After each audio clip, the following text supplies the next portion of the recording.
Bakit kailangan na mag-build ng solid financial foundation? Typical na mga tao gusto magkaroon ng investment. Why? For them to reach their financial goals. What if you live too long? O saan tayo kukuha ng ating pambuhay niyan? So mahalaga ang investment. Who will take care of us kung tayo po ay magkaedad na? So in this investment, ito po ang bubuhay sa atin. This is our passive income. And another foundation is the emergency fund. Bakit mahalaga ang emergency fund?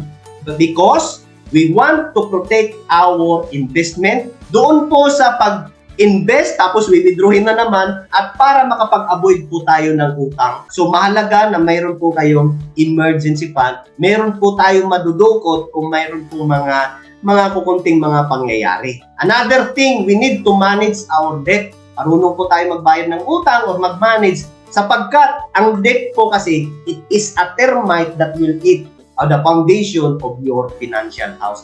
Imagine, napakaganda ng bahay mo. Kung mayroon po yung anay dyan, puput-putin po, mawawasak po. Mahihirapan, hindi po tatagal ang bahay mo. The same thing sa ating pong finances.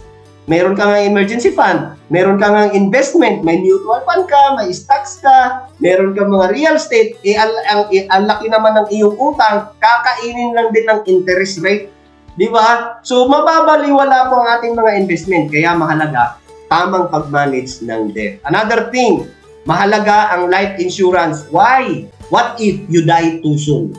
Who will take care of your family? Imagine may investment ka, may emergency fund ka, nagbabayad ka nga ng utang, wala ka namang life insurance.